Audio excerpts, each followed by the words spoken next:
If you have lived through some important sports moments in St. Louis and you want to pass those on to your kids, we have the perfect book for you right on St. Louis in Tune.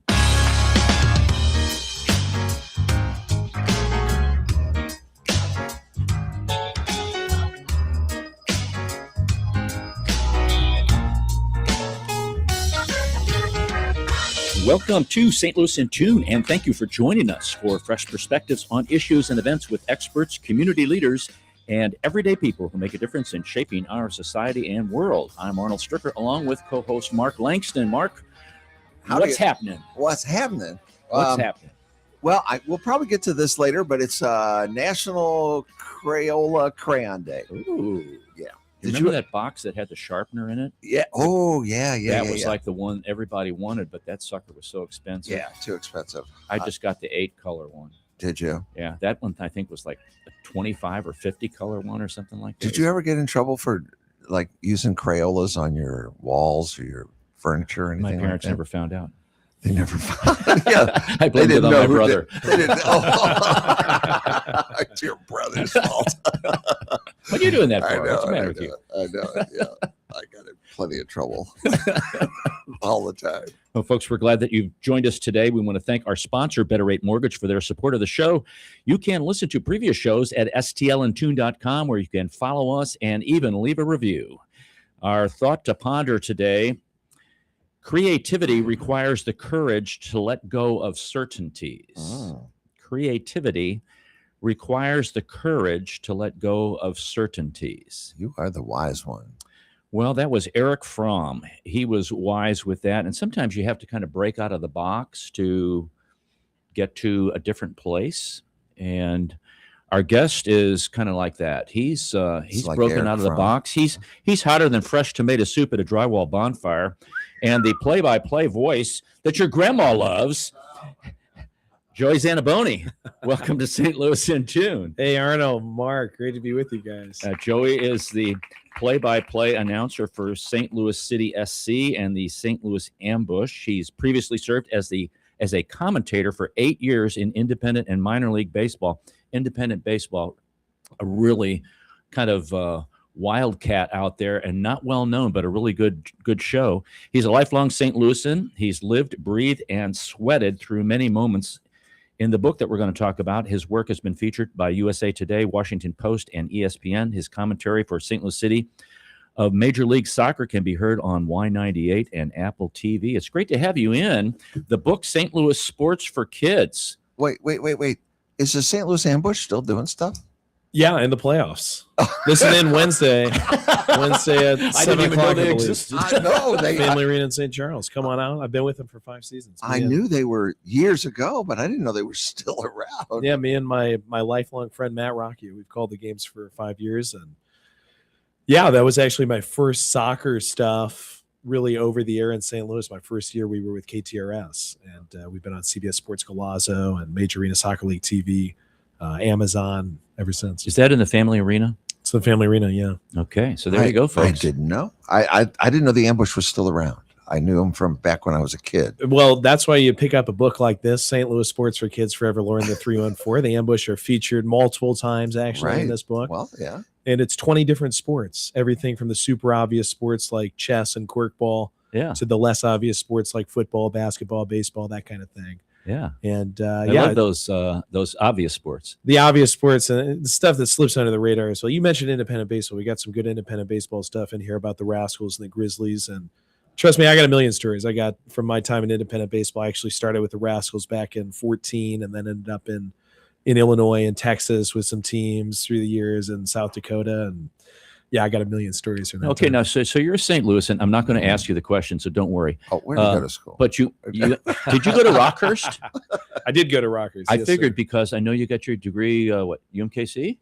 Rockhurst. Yeah, Rockhurst. You're correct. And you were yeah. up in Kansas doing some things with sports up there in your early career. I started, my very first place I ever went was Derby, Kansas, in the Wichita area. I know where that's at. So it was the Derby Twins, summer of 2014. And if I can impart all the wisdom to the kids out there, I was about a year out of Rockhurst. I was spinning my wheels and not sure what I wanted to do. And I just, like a lightning bolt, I just felt like I have to give sports announcing a try. I'd always wanted to do it when I was a kid. And I think I was a little bit afraid to fail, but I sat down on my bed with like an iPhone 3 or something, and I made tape. I was calling a baseball game. I was acting like I was sitting at a baseball game. I just put in sound effects from YouTube later, but I called the game. Were you watching a game on TV or just No, I was just doing it out of my making it up? head, and I Okay. set it out to like 15 teams. I thought that was a ton of teams. I should have set it out to like 500 teams, but yeah, Derby was like, we're going to give this guy a chance.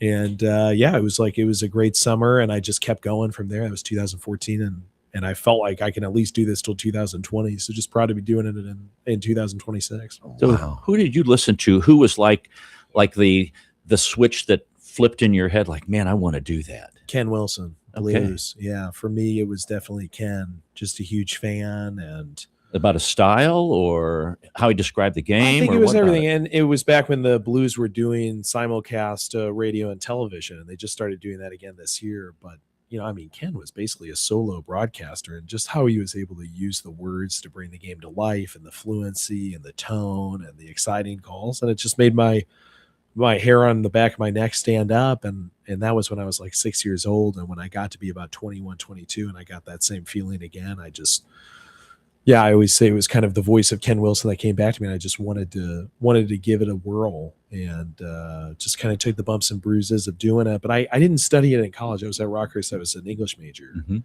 And so this book, St. Louis Sports for Kids Forever, Lore in the 3-on-4, it was really me kind of getting back to that as well, and putting the written word down and thinking about things from that perspective. I think, as people know, they hear me on the play-by-play for City and for the Ambush, and they're probably like, man, this guy would never stop screaming. But, So this is something you've wanted to do forever. well, yeah, I would say I really, Really? This is like it. yeah, I mean, I was, That's your childhood dream. 90 minutes a week on that guy that screams. And, a lot of the times other than that, I'm reading. And yeah, really, those are my two dreams as a kid, was being a sports announcer, being an author. And I just feel like that's something that's so important, is to pursue those dreams and keep going at whatever cost it comes with. Now, I drove Joey in today, and he was screaming the whole way. Really? Yeah. Oh, yeah. It wasn't because you were Head out driving the so window. fast. That's right. Let me out of this place. I know, right? So have you talked to Ken Wilson about his mentorship quasi? No, I haven't. But I would always love to, sure. And he's still going. He's still doing baseball down in Australia as of a couple of years ago in the Australian Baseball League. And somebody, I believe he's in his late 70s. So I just have a lot of admiration for that. And yeah, I just hope he knows how much it meant to people in St. Louis, especially of, I think, my generation. I'm a child of the early 90s. And I just think, yeah, me, all my friends, we all grew up with that. We all felt like that was really the best that was done. And I don't know that he always gets that credit, quote unquote, because when you start to list off, and there's always the Bucks and Yeah. Costas and all this stuff, and due respect to those guys. But Ken Wilson was somebody who did really across two sports, I think, but truly with hockey, I do believe he's, one of the all-time greats. But Joey, I would really encourage you, write him a note, because it's like I always encourage teachers to do that with somebody who was a teacher that stood out to them, because a lot of times, like Ken Wilson gets all these accolades and, he does his job, but sometimes it's that note that says, man, you made a difference in my life, or you pointed me in a direction that gave me a career, or I remember, you were just a stand-up kind of guy or gal, speaking of teachers or even announcers, for that matter. Do you think you'd choke if you met him? He'd scream. I know. Well, wow, I've wanted to meet this guy my whole life. Yeah. I don't need. Yeah, I would be very, very excited to meet him and talk with him for sure. Just really the calls and just being able to revisit some of those calls. Yeah, We have listeners in Australia Well, hopefully they're listening to Ken as well. and New Zealand. Yeah. Yeah. Oh, yeah. All across the world. So you All were right. talking about language and things like that. So where do you come up with some of the wild calls and the names and the phrases like hotter than fresh tomato soup at a drywall bonfire? I was thinking of one like Was that mine? that was yours. I thought you came up with that. No. That was mine. That was sure. No, you get that one. Yeah, It's going to be on your tombstone. Yeah, I've been credited and accused of saying, many things that I have and have not said through the years. So I Are these yogiisms, or so these are Joeyisms? I like that, Joey. Well, I'll tell you, my grandfather grew up on the hill with Yogi Berra. Right. And I do think that's part of it because that's been sort of my style, I guess, that's been, kind of picked up on by the media and things. And yeah, I think in a sense it's a way of honoring that tradition. And I just think back on those guys that were growing up in the 20s and the 30s and first generation Italians. And my grandfather used to tell me that Yogi's mother would stand out on the porch and say, Larry, Peter Larry. So that was his name, was Pietro, Lawrence Pietro. And yeah, I mean, just those kind of things, they stick with you quite a bit. And I just think for Yogi Berra, who obviously I admire, and I think he's a great, amazing American character and a great player and a great linguist in his own way. It's that freshness approaching language. And I think when you're kind of that first generation to learn the language, yeah, you end up with so much wisdom, intentional and unintentional. And yeah, I think back on that, and I think that's kind of an inspiration for it. And I always just say if it stands out to me, then I'll say it. Especially at this point in my career, I'm like, if it's good, I'll say it. So we've got Yogiisms, we've got Shannonisms, and now we have Joeyisms. Xanaboniisms is how I think they refer to it. Xanaboniisms. Okay. Harder to spell that way. Yeah. Yeah. Oh, why the book? There's a lot of sports books out. There's a lot of St. Louis sports books, but as I kind of intimated when we were leading the show in, that kids, they don't know a lot of the history. Even some of the things I was reading in there, there's a couple of things I didn't even know. Well, trust me, there was a ton I did not know, and there's probably another warehouse full of things that I could fill with the things I still do not know. And I've got kind of a funny story about that. But first, the book was Reedy Press, and Josh Stevens approached me, about 2 years ago, and they just said, trying to do a Timeline Sports about the history of St. Louis sports for kids. And I jumped on with it because I also have some background in teaching and education. And yeah, we're in trouble as a society because we're becoming more functionally illiterate. And it's a major problem. I think only about a third of 8th graders nationwide read at a proficient level right now. And more than that, I think we've seen adults, older students and adults who have just, moved away from reading. I think only something like 16% of Americans right now identify as reading for fun. There was a poll from Nielsen that found that only about 40% of adults enjoy reading to their children. So we're not on the cusp of a crisis. We're in a crisis as far as literacy goes. And so I wanted to do this project because it brings together adults and kids. It's an opportunity for adults. If you have kids who are 3, 4, or 5 years old and maybe aren't reading yet, you can read it to them and share your own stories. And then for children, it's really aimed at 10 to 14-year-olds is what I would say the age range is. Mm-hmm. Hopefully this gets them back into reading. Reading is cool. Literacy is cool. We have too many online influencers who are foolishly promoting an agenda of reading is a silly waste of time. Seriously. Andrew Tate just, in the last month or two said, and this is somebody with millions of followers, he's a fool, but he said, I don't read. It's not worth it to read because you don't get enough information for the time that you spend with a book. And that is sort of the philosophy in some ways of this tech age. Mm-hmm. So there's some very smart individuals out there, very clever individuals who don't read because they say, oh, I can learn more from being on the phone. And we live in this time of way too much information and not enough understanding of how to be alone without, connection on social media or with, this type of thing of getting real books back into the hands of people that they can spend time with. I think it's the number one problem we have in society right now is that we have disregarded reading. And if we don't make this, a generational kind of stand, then it could taper out to levels where it's almost just like a niche thing. Right. So you could see like parents giving this to their kids and then sitting down with them and going through this book, like even youngsters like 6, 7, 8. I remember, and Mark and I know this because we've talked about it. We listened to the Cardinals broadcast with Harry Carey and Jack Buck and, with the transistor radio underneath the sheets when I was a kid, and knowing all that stuff. But But as a kid, being excited about sports and not just watching it like you're talking about, but being engaged in it, and then sitting down, maybe a book club would want to do this, like a teenage book club. Yeah, we've had great responses. I've gotten a lot of stories from parents, and they're already saying, "Oh, I was telling my kids about the Super Bowl, the Rams Super Bowl in '99, 2000, after we got to that section of the book, and I was telling them about watching Chris Pronger or being at the First City game or being at a St. Louis FC game." So it's really been a cool response in that way. And I say, the title's a little bit almost misleading because I think at times the adults have been more interested than the children. I should have called it St. Louis Sports for Kids, parentheses, and adults. Oh, there you go. I think so. The It's just, second edition. Because I love the going through it. Yeah. I just love that, stories attract stories, and it kind of magnetizes you to other stories. And this is that funny story I want to tell you was, actually the first book I sold, it was Valentine's Day. It was aft an ice rink, and they had a youth tournament down there. And I thought, okay, hockey parents mean two things: disposable income and and early mornings. Yeah.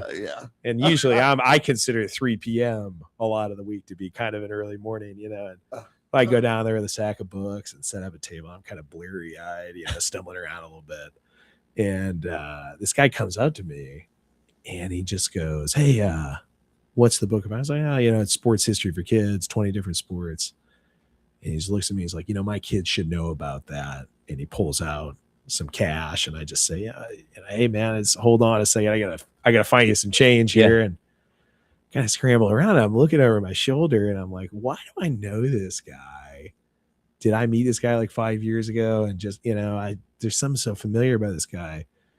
Anyway, I get him his change. And "Hey, are you from St. Louis?" And he goes, "But my wife is." And I'm, "Okay." And "Hey, thanks a lot." Takes the book, walks away.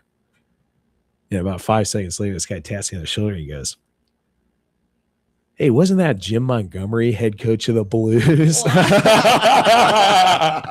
So as a sports historian, you're always learning more.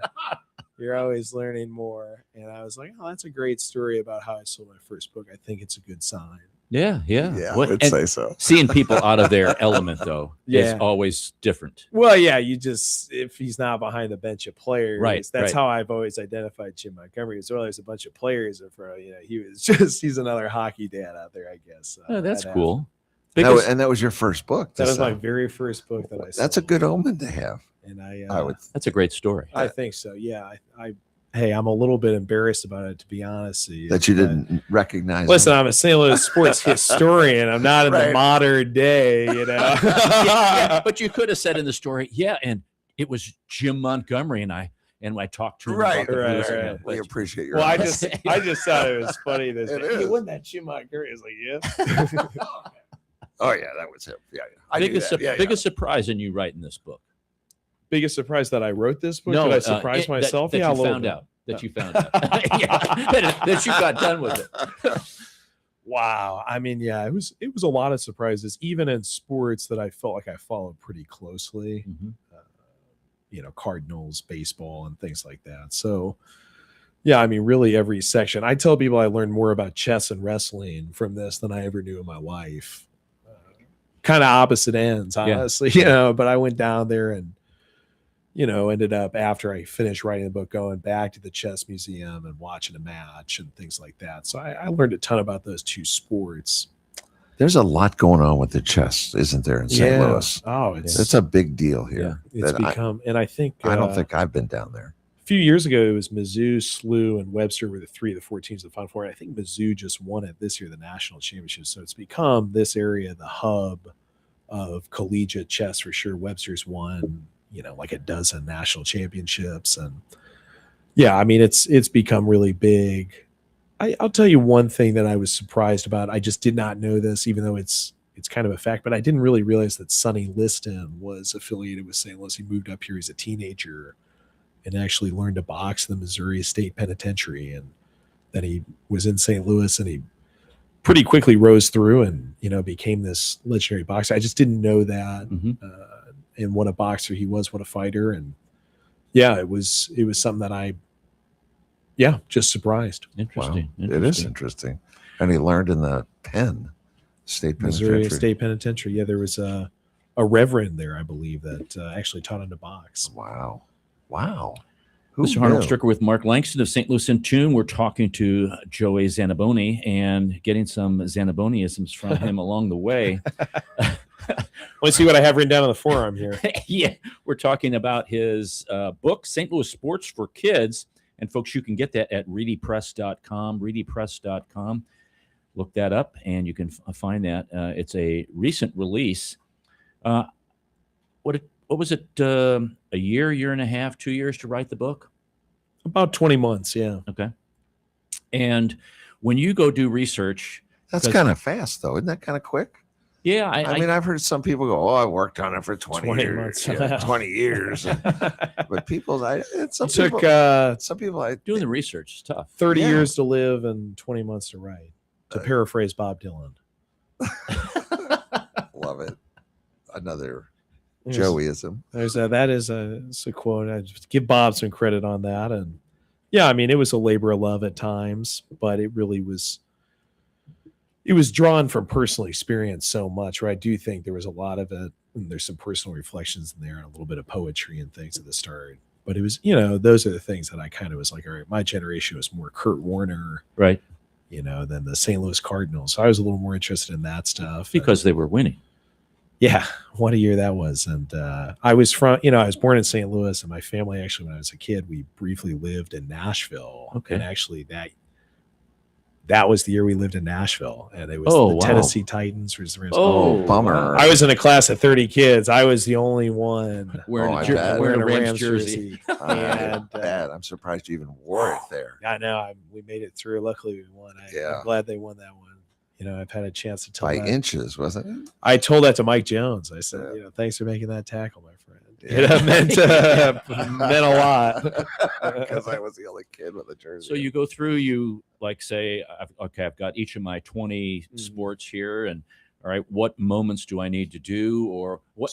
Let us know. Let the listeners know what your thought process was on organizing this. Yeah, I mean, it was, like I said, I think there's a sequel sitting in my Google Docs somewhere of just the stuff where it's like other things and other sections and other complete sports and that things didn't make the book. Wanted to add. Yeah, we only had so much room, and it was always a balance between what to put in narrative flow, and just a testament to St. Louis sports because there's just so much. And I say that in the introduction. It's like the Mississippi River. The risk of flooding is greater than the risk of drought, and that's what I think with St. Louis sports. I mean, there's just so much.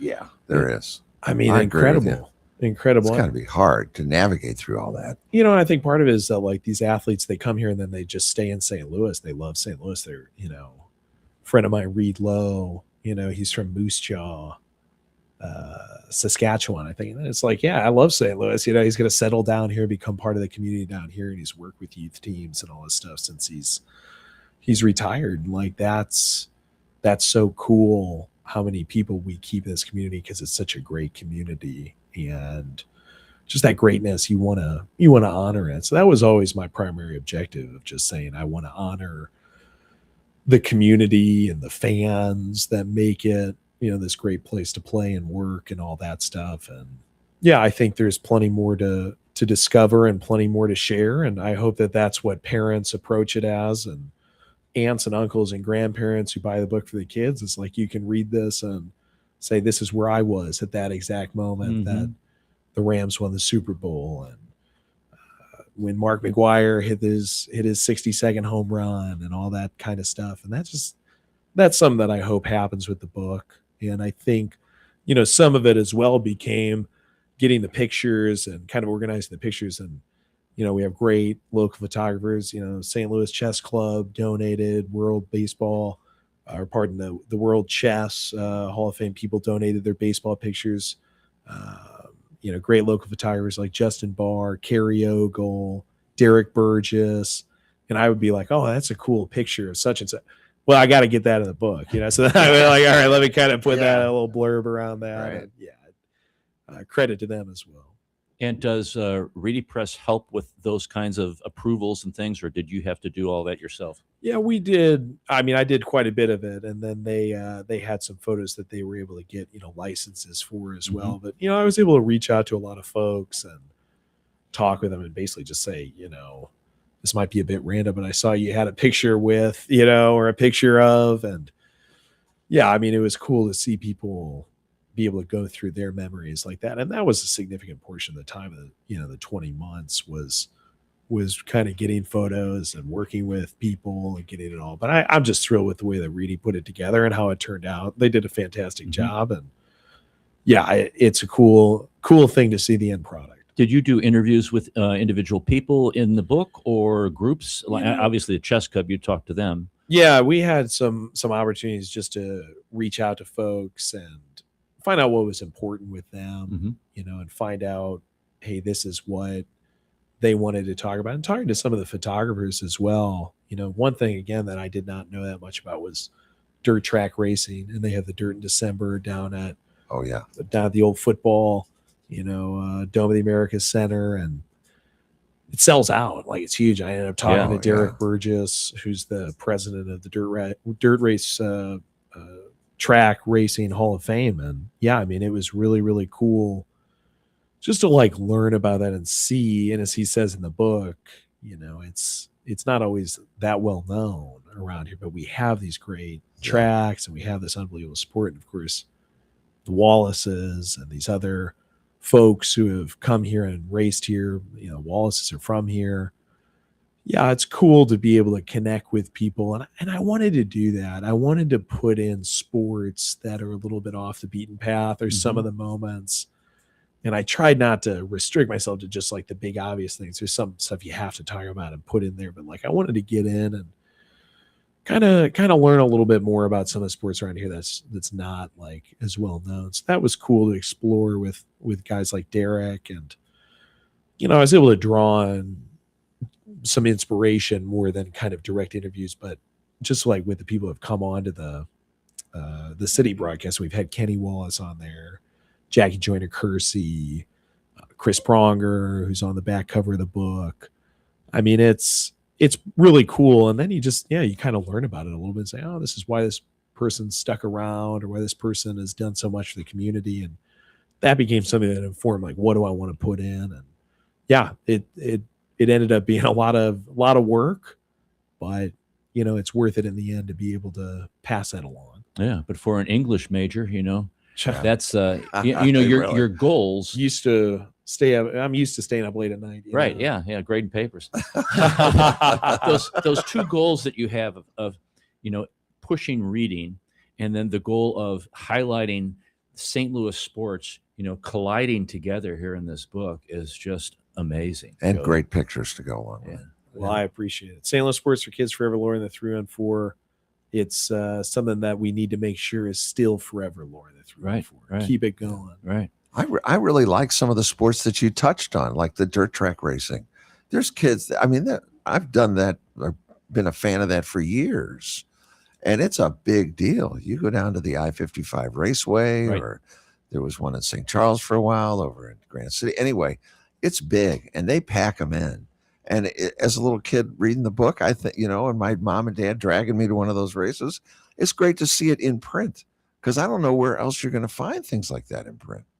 Yeah. I appreciate that for sure, because it's important to put it down on paper. And I don't believe there's an e-edition of this. We only have the hardcover book, and that's one of the most important things to me. It's giving people that chance to carry something around and be alone with it and read it and learn something from it. So it's books that I liked when I was a kid. I remember reading a book called Baseball More Than 150 Years when I was a kid. It was kind of like this, where it was different decades. They break it down by year and have reflections on the year and who was, the best player that year and things like that. And I just spent hours and hours with it. And I think that's cool with this book, is you can flip through it, or you can read it cover to cover.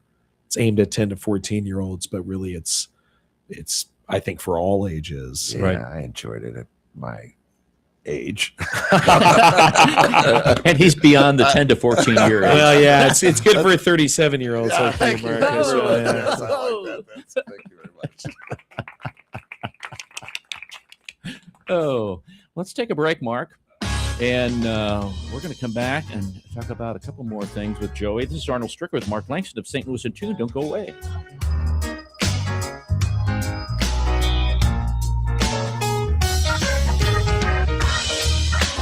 As strange as it may sound, at Better Rate Mortgage, we love talking to people about mortgages. Everyone in St. Louis promises a better mortgage rate, but what you really need to turn that perfect house into your dream home is a better mortgage. At Better Rate Mortgage, we open the door to so much more. So where are you in the home buying process? Researching? Maybe wondering how much you can afford? House hunting? Get a pre-approval from Better Rate Mortgage. Ready to buy? Our team is ready to make your mortgage process fast and easy. Whether you're purchasing your first home or taking cash out to make your dream home even dreamier, our door is open. Come on in and get started today. We'll show you how. Call Sean directly at 314-375-3293 or online at betterratemortgage.com. Remember, at Better Rate Mortgage, a better rate is just the beginning. betterratemortgage.com. NMLS ID 401335, an equal housing lender. This is Arnold Stricker of St. Louis in Tune on behalf of the Dred Scott Heritage Foundation. In 1857, the Dred Scott decision was a major legal event and catalyst that contributed to the Civil War. The decision declared that Dred Scott could not be free because he was not a citizen. The 14th Amendment, also called the Dred Scott Amendment, granted citizenship to all born or naturalized here in our country and was intended to overturn the U.S. Supreme Court decision on July 9, 1868. The Dred Scott Heritage Foundation is requesting a commemorative stamp to be issued from the U.S. Postal Service to recognize and remember the heritage of this amendment by issuing a stamp with the likeness of the man Dred Scott. But we need your support and the support of thousands of people who would like to see this happen. To achieve this goal, we ask you to download, sign, and share the one-page petition with others. To find the petition, please go to dredscottlives.org and click on the Dred Scott Petition Drive on the right side of the page. On behalf of the Dred Scott Heritage Foundation, this has been Arnold Stricker of St. Louis in Tune.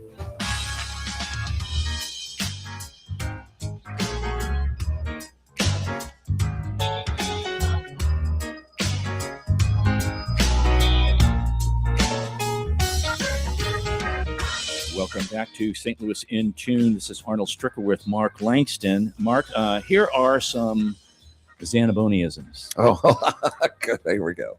Cleaner than a Lysol brand OnlyFans account. Let's see here. Here's another. Yanked out of there like a shirtless passenger on a Spirit Airlines flight. Dancing like a Spice Girls cover band inside an earthquake simulation.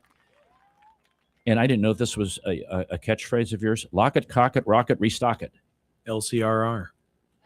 That's how it's LCER. Hashtag. There are a couple Zanaboniisms, folks. And you can even listen to those online, which is cool. Where do you want what's out on the horizon for Joey Zanaboni? Wherever my feet take me. That's I guess where we're. Wow. Right, yeah, St. Louis City and St. Louis Ambush is it's a year-round thing, and gosh, happy to do that. You still doing baseball? Yeah, I've been involved with an emergent baseball league in Dubai, and actually had a chance to call a couple games with Albert Pujols out there. And prayers up and best wishes to all my friends in Dubai. It's a hard time over there right now. I got back about 8 weeks before the war started, so. Wow. Yeah, hoping that continues on and continues to bring the good sport of baseball to the people in the Middle East. What's baseball like in the Middle East? Very sandy? Is it? No. I'll say this: we have a turf field, so it's less sandy than the surrounding area. But yeah, it's hot. It's hot. It's a lot of sand, and it's fun. It is. It's different because nobody really knows what baseball is. Cricket is very big over there. Rugby. Football, soccer, but kind of introducing the sport of baseball over there, and I'm proud to have done. I actually have done every game for the organization Baseball United, and we drew 93 million viewers across Pakistan, Wow. India, and UAE, that area. So we were on television, and yeah, just an honor to be the guy saying "lock it, cock it, rock it, restock it." And, he's got a face for TV too, Mark. Yeah, I know. Yeah. Flashing the leather like he's losing his bathrobe in a kangaroo cemetery, that kind of thing. It's good. Actually, I bought a camel skin wallet while I was over there, so it's What's that like? Really? very sturdy. Yeah, I bought it at Global Village, which is a massive. It's like Epcot meets Six Flags over in Dubai. It's a famous place, and they have all these little sections of the world. I actually bought it in the Afghanistan section of the park, and it's been nice. So what sport have you not called? I've done a lot. I used to be a dog track announcer, actually, Really? in Florida and Pensacola. I Okay, love okay. this. So licensed casino employee there in the dog tracks at Pensacola. And I was so jacked, I'll tell you this much, to do the job. I had been kind of angling for it for a while, and I did my first race, and it probably sounded like I had 10 cups of coffee. I'd only had like 5 cups of coffee. So That's And 5 I'm is a lot. and it's hard because you have to get better at it. When you start, you just do the numbers on the blanket. You don't Right. say, hey, here comes Pharaoh's dream. You just here comes number 1, number 2, number 3. And they're coming around the last minute. I'm like, number 8, number 6, number 4. And I'm going nuts. And we're on the PA in the stadium, and then they're carrying this as the play-by-play in the closed circuit televisions of the Florida casino system. And we finish a race, and I'm buzzing. I just kind of sit back in my chair. It's the first time, and the track director behind me cracks open the door. The track director, Ray, who had once claimed to have gone 146 miles per hour on a motorcycle, he looks at me, and I look at him, and he just goes, "You just blew out half the speakers around the track." Love it.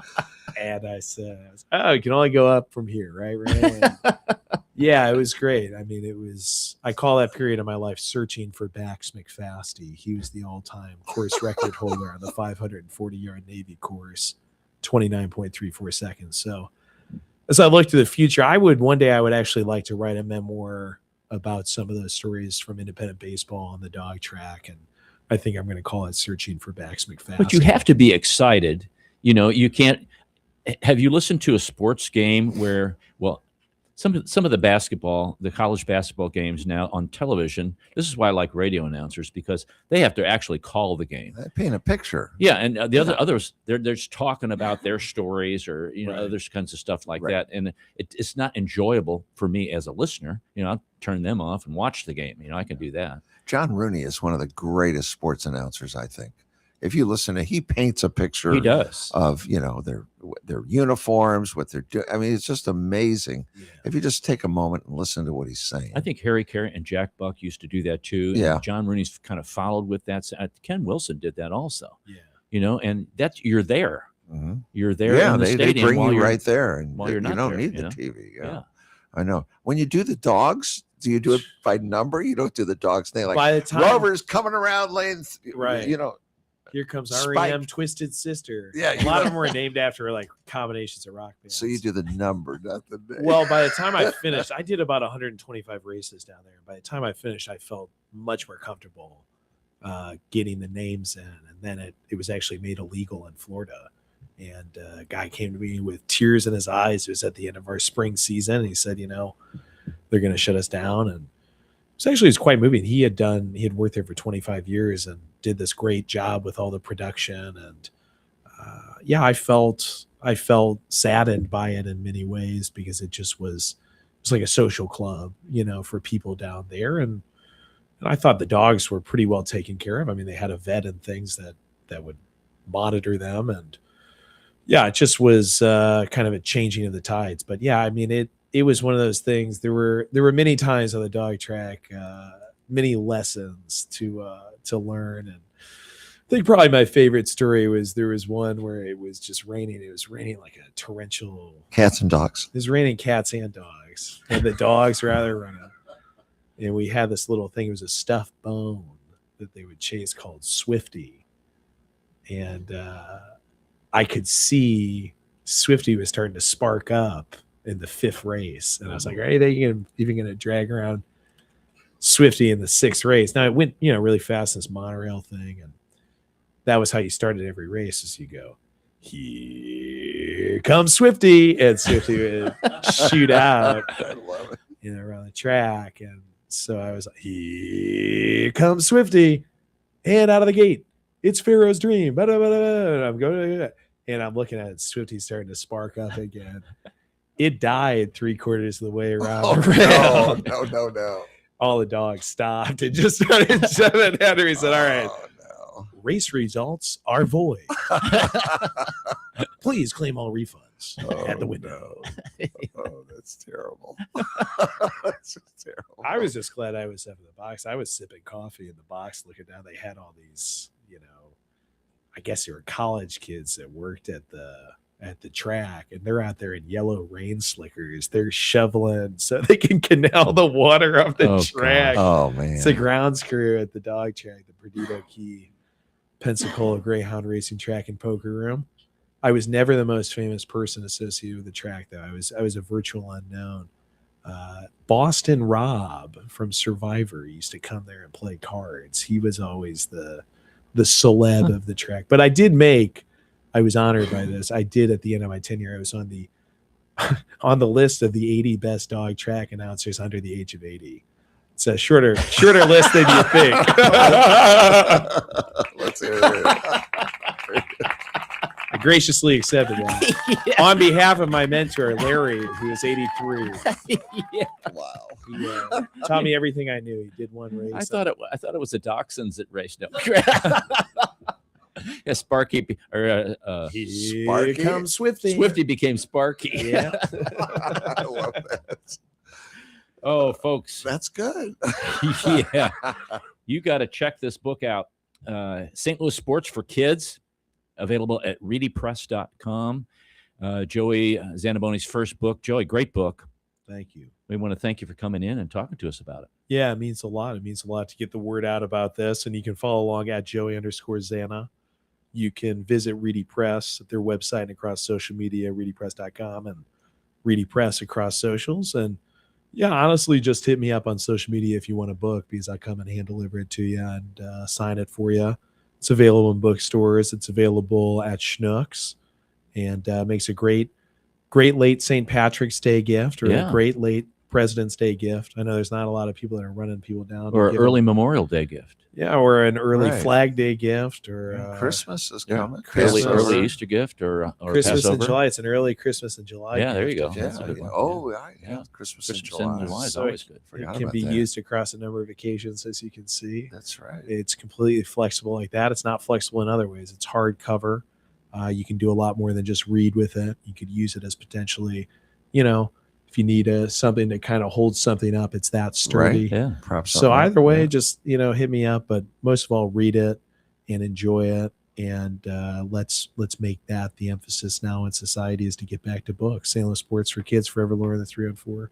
It's kind of a new generation too of books. I think we're not going way back in the. I like Stan Musial a lot, but this goes more like the, some of the newer kind of baseball.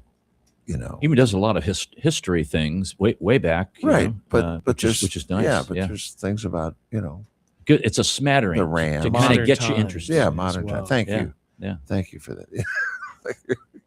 Like my wife finishing my sentences. And we'll post all of those on the podcast page, so folks, you can check those out and follow Thank Joey you. on social media and get that. Speaking of which, Mark, the first woman to call a play-by-play in the NFL. Oh, really? I'm sure Joey knows this. Gail Sirens. This was in 1987. She spent months training during the preseason with legendary broadcaster Marty Glickman. And the showdown between the Seahawks and the Chiefs was unmemorable, but she called an excellent game. She earned an invite back to call 6 games following the season in 1988. But the same year, she got married, got pregnant, and then had to make a decision between her Florida Channel 8 job or broadcasting with the NFL. And she chose to stay with Channel 8 in Florida, and the rest is history. So she was the first woman to call a play-by-play in the NFL. How about that? Well, that's cool.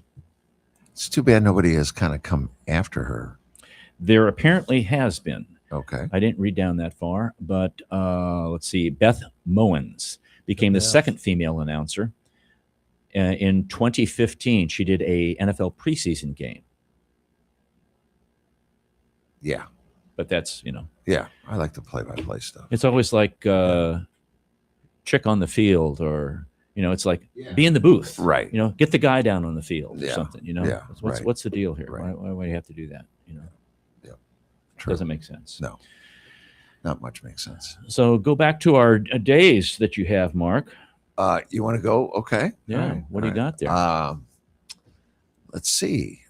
We do a day of the day. Mark does that. Joy. Day of the day. Dance marathon day Ooh. is today. Dance marathon day. Uh-huh. Remember that hanging that you used to? My parents would talk about this, where it was a marathon. You would hang on to your partner, and it was for you'd win a prize at the end if you were still standing after like 24 hours of dancing. Right. National Clams on the Half Shell Day. Okay. All right. And tomorrow is whole shell day. National Farm Workers Day. Yes, remember a farm worker. National She's Funny That Way Day. These are real days that, Governmental officials decide to. National Tater Tot Day. Tater tot day. You like tater tots? Not really. Let's see. Prom Day, National Prom Day. Let's see here. This is going over big today. I've got a prom story. do you? I've got one. All right, let's hear I took my prom photos outside Cigarettes for Less. it. What? It was kind of a satirical take on, all the scenic prom photos. I took a few scenic prom photos at a separate prom, and then hey, let's all just gather outside the Cigarettes for Less outside of the old Blockbuster on Jameson over there by I Ted think Drew's. It's actually a great idea. It was a take on that. You don't have to spend a lot of money on your prom photos, kids. While he was pumping gas. Right. Eiffel Tower Day is today. Okay. You ever? I've never been to the Eiffel Tower. It's a great thing. Have you been there? Yes. Okay. That's about all I really have. There's not a whole lot going on. Okay. I'm not sure we're going into the summer. Of course, we've got Holy Week, Right. Easter, Passover. We have a special thing for Passover. Okay. For we actually 613 Lior Melnick, who we had a conversation with several years back. Every time there is Passover or Hanukkah, he sends the latest songs that the group that he's involved with, 613, they've done. They're parodies that they use popular music and they put in either Passover lyrics or Hanukkah lyrics, and they do a cappella. And sometimes they'll be with music, but most of the time they are the music behind the vocals. So he sent me this the other day, and it's about 4 minutes 43 seconds, Mark. Okay, so we're going to check this out. A Michael Jackson Passover. For 40 days and for 40 eves, gotta cook and clean. Been working hard on this since Paris. Time now has come. Gonna host everyone Seder night. Seder for everyone. Just remember the 4 cups of wine. Cups of wine. People always told me, be careful with the food. Red horseradish and romaine eyes. And Sadie always told me, tradition starts anew. When time to be a Jew, the whole family comes to you. Mommy Jean is at my Seder. On Passover, she loves to hear 4 questions. And the Kiddush and 4 sons. Loves to hear 4 questions. And the Kiddush and 4 sons. Say you wanna be starting Seder, you got to be starting Seder. Say you wanna be starting Seder, you got to be starting Seder. Say you wanna be starting Seder, you got to be starting Seder. Say you wanna be starting Seder, you got to be starting Seder.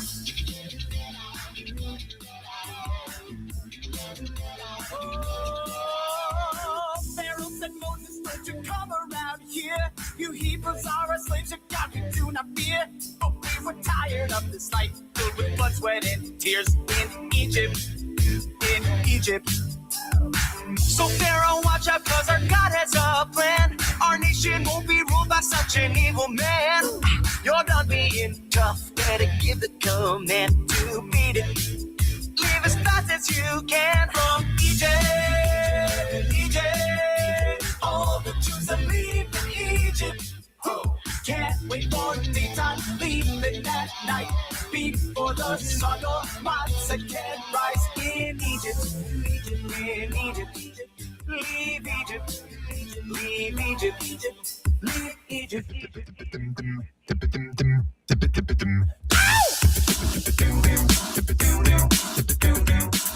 במהרה בימינו, יבוא אלינו. As he came into the Seder, he was struck by a Dayenu. We left the door a little open and a cup for him to drink from. Told him how the seas had parted. He got wine stains on the carpet. Eliyahu's okay. Eliyahu's okay. Eliyahu Hanavi. Eliyahu's okay. Eliyahu's okay. Eliyahu Hanavi. Eliyahu's okay. Eliyahu's okay. Eliyahu Hanavi. Egypt hit by. They were struck by some true miracles. We Jews were stuck in chains for all of our lives. It didn't feel real good. Needed something different. Had to make it right.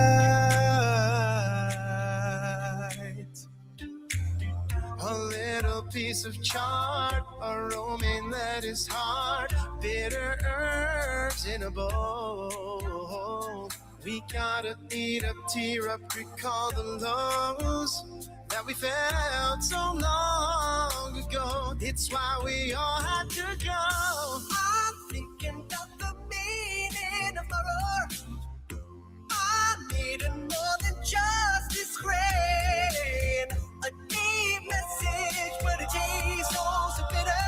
If you wanna take my roar, an egg romaine, check our roses and parsley on the Seder plate. Got the symbols right, they recall the time. Pharaoh closed his heart, they controlled our lives. I'm thinking about the meaning of my run. Oh yeah. I'm eating more than just this rain. And this message could have been clearer. If you know what freedom's worth, rejoice and praise and take a look at the stuff on the Seder. I'm gonna eat this grain the rest of my life. They're great. No instruments. No instruments. That's crazy. 613 SIX13.com. SIX13.com. Check them out, folks. That's crazy. They do some great stuff. Mark, I've got a few funnies. All right. I'll go ahead. We've got a beep. Joey, do you know that nurses will be spending 20 minutes looking for blood veins? Something mosquito locates in the dark while singing. Oh, we got an alarm going on here, folks. Oh, now it's off. You know, Mark, whenever I have to fill out a form that asks who to call in a case of an emergency, I always put ambulance because no one in my family is going to answer a call from an unknown number. And if you eat yeast and shoe polish, you are sure to rise and shine. You know, NASA is actually launching, I don't know if it's NASA, they're getting ready to do a moon rocket to go around the moon. Yeah. Again. Yeah. They're also launching a satellite to say sorry to the aliens. They're calling it the Apollo G. Wow. That's good. Man. Anytime you want to grab his microphone from him. Go right ahead, Joey. Oh, my arm isn't long enough. Hey, get Joey's book, St. Louis Sports for Kids. St. Louis Sports for Kids. We'll post all of that on the podcast page, readypress.com, where you can get it in addition to other places. That's all for this hour. Thanks for listening, folks. If you've enjoyed this episode, you can listen to additional shows at stln2.com, where you can follow us and leave a review. Thank you to Bob Berthasell for our theme music. Our sponsor, Better Rate Mortgage, our guest, Joey Zanaboni, and co-host Mark Langston. And we thank you for being a part of our community of curious minds. St. Louis in Tune is a production of Motif Media Group and the U.S. Radio Network. Remember to keep seeking, keep learning, walk worthy, and let your light shine. For St. Louis in Tune, I'm Arnold Stricker.